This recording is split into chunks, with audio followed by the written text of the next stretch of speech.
అందరికీ నమస్కారం. నేను మీ అనంతరామ శర్మ. మనకి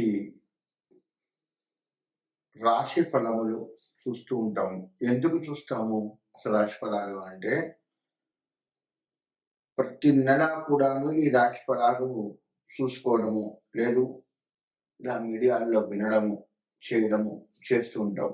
ఎందుకు అనే విషయానికొస్తే, గత నెల కంటే ఈ నెలన్నా బాగుందా లేదా అనేది ఒకటి. ఒకవేళ బాగుంటే పర్వాలేదు. ఈ నెల మనకి సాఫీగా సాగిపోతుంది. ఈ నెల చాలా బాగుంది. కాబట్టి ఈ బాగున్న దాన్ని మనం ఇంకా మెరుగ్గా ఎట్లా చేసుకోవాలి, ఏమిటి అనేది చూసుకుంటాం. మరి ఒకవేళ బాగా లేదు ఈ నెల అనుకున్నటువంటి రాశులు ఏమన్నా ఉంటే, ఆ రాశి వారు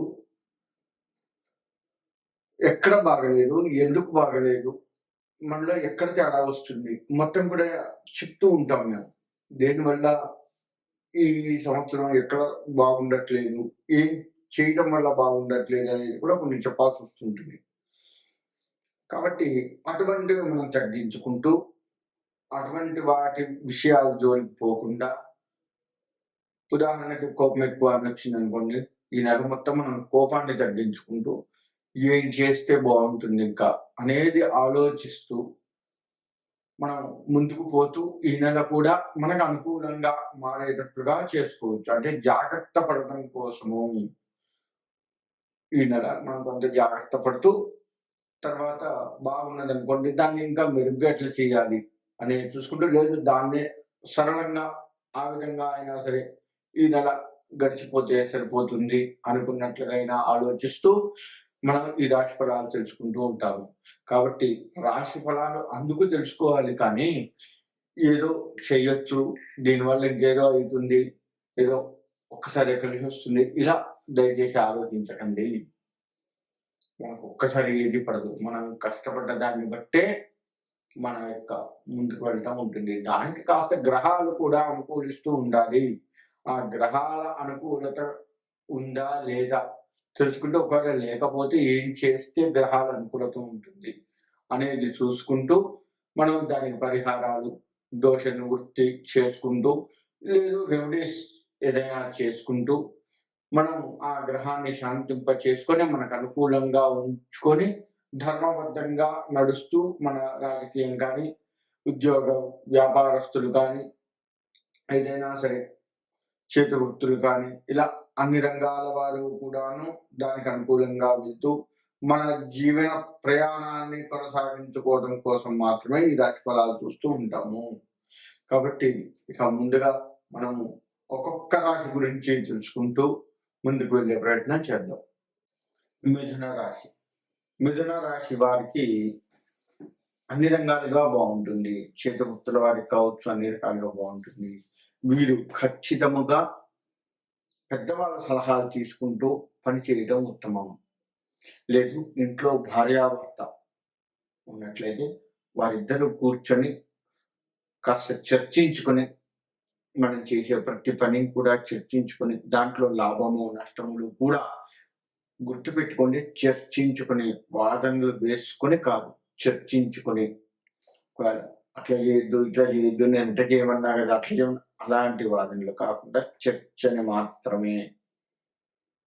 గతంలో చేసిన తప్పుని, ఇప్పుడు చేయవలసిన పనిని టాలీ చేసుకుంటూ, చర్చించుకుంటూ కనుక ముందుకు వెళ్ళినట్లయితే ఖచ్చితంగా మీకు అనుకూలంగా ఉంటుంది. అంతేకాకుండా కొత్త కొత్త వ్యాపారాలకు కావచ్చు, కొత్త కొత్త పనులకు కావచ్చు, శ్రీకారం చుట్టే ఆస్కారం కనబడుతుంది.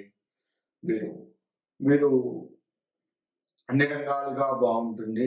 వీరు ఆదిత్యాది నవగ్రహాలకి కనుక ప్రదక్ష నమస్కారాలు కనుక చేసుకున్నట్లయితే ఇంకా బాగుంటుంది. ఎందుకు మరి అన్నీ బాగున్నాయి, ఇంకా నవగ్రహాలు ఎందుకంటే, ఆ బాగున్నది ఈ నెల మొత్తం బాగుండాలి అంటే వాళ్ళ అనుగ్రహం ఉండాలి కదా.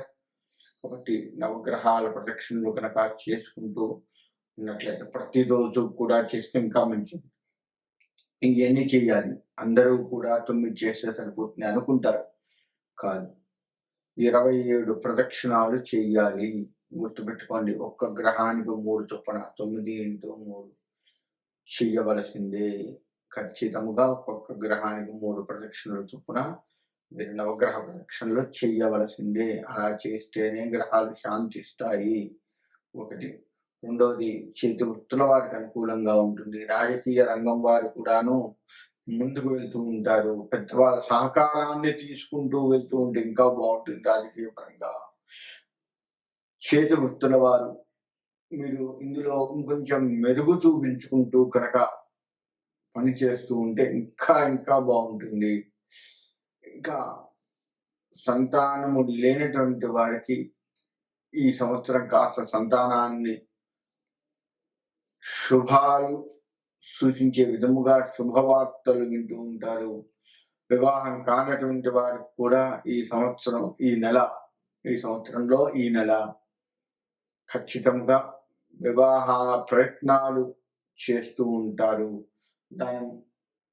దాని మూలకంగా మీకు వివాహం అయ్యే సూచనలు కూడా కనపడుతూ ఉన్నాయి. ఎటు తిరిగి అన్ని వృత్తుల వారికి అందరికీ బాగుంది అనే చెప్పుకోవచ్చు. ఇక విద్యారంగము చదువుకునేటువంటి వారు ఎవరైనా ఉంటే, విద్యార్థులు ఎవరున్నా సరే, ఆ విద్యార్థులు కష్టపడి చదివితే కానీ ఫలితము రాదు. ముందే చెప్తున్నాను, కష్టపడి చదవండి. జ్ఞాపక శక్తి కొంత తగ్గే ప్రమాదం ఈ విద్యార్థులకు ఉన్నది. 1కి 4 సార్లు చదువుకుంటూ దాన్ని స్నేహితులతో కూడా పంచుకుంటూ కనుక చదువుకుంటూ ఉన్నట్లయితే తప్పకుండా విద్యాపరంగా అభివృద్ధి చెందుతూ ఉంటారు. ఈ నెలలో విద్యార్థులకు ఒక్కటే కొద్ది కష్టపడవలసి వస్తుంది, కానీ మిగతా అన్ని రంగాల వారికి అన్ని రకాలుగా బాగుంది. వ్యాపారస్తులకు కూడా బాగుందనే చెప్పుకోవచ్చు. వ్యాపారంలో కొత్త కొత్త మెలకువలు తెలుసుకుంటూ ముందుకు వెళ్ళే ప్రయత్నం చేస్తూ ఉండండి. తప్పకుండా ఈ రాశి వారికి బాగుంటుంది. ఇక వీరు చేయవలసింది నవగ్రహ ప్రదక్షిణ. వీరి యొక్క ఉత్సాహాన్ని తగ్గించుకోకుండా ముందుకు వెళ్ళండి. విజయం మీదవుతుంది. మీకు ఎటువంటి నరదృష్టి లేదు, ఎటువంటి ఇబ్బంది లేదు. కాకపోతే నవగ్రహ ప్రదక్షిణ ఎందుకు అంటే, దీన్ని మనం సక్రమంగా ముందుకు వెళ్ళాలి కదా. ఇదే రీతిలో శుభకార్యాలు చేపట్టుకుంటూ ముందుకు వెళ్ళాలి కదా. మనం అనుకున్న పనులు ముందుకు వెళ్ళాలి అంటే నవగ్రహాలే మనకు ఆధారం. ఆరోగ్యం బాగలేని వారు ఈ నెలలో ఆరోగ్యం కాస్త కుదుట పడే అవకాశం కూడా కనపడుతూ ఉంది. సూర్య భగవానుడికి నమస్కారం చేసుకోండి. ఆరోగ్య సమస్యలు ఉన్నటువంటి వారు ప్రత్యక్షంగా మనకు సూర్యుడు కనపడుతూ ఉంటాడు. ఒకవేళ మబ్బులు పట్టిన ఈ సూర్యుడు కనపడలేదు, ఆకాశానికి దండం పెట్టండి. ఖచ్చితంగా స్వామి పైన ఉంటారు కదా. బట్టి మీ నమస్కారం ఖచ్చితంగా స్వామి స్వీకరించి మిమ్మల్ని అనుగ్రహిస్తాడు. కాబట్టి ఆరోగ్య విషయంలో కాస్త అనారోగ్యంగా ఉన్నటువంటి వారు ఆరోగ్య విషయంలో ఈ రెమెడీ పాటిస్తూ ఉండండి. మీకు అన్ని రకాలుగా బాగుంటుంది.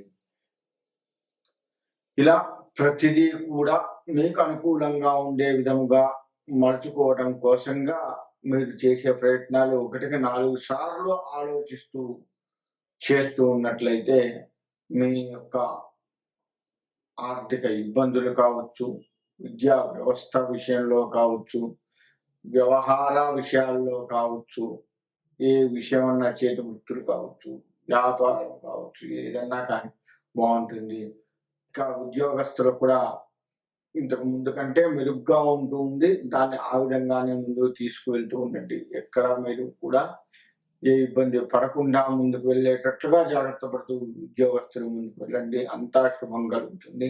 ఆ నవగ్రహ దేవతలే మిమ్మల్ని సక్రమైన రీతిలో తీసుకెళ్లి మిమ్మల్ని ఒక స్థాయిలో ఉంచాలి అని కోరుకుంటాం. ముందుగా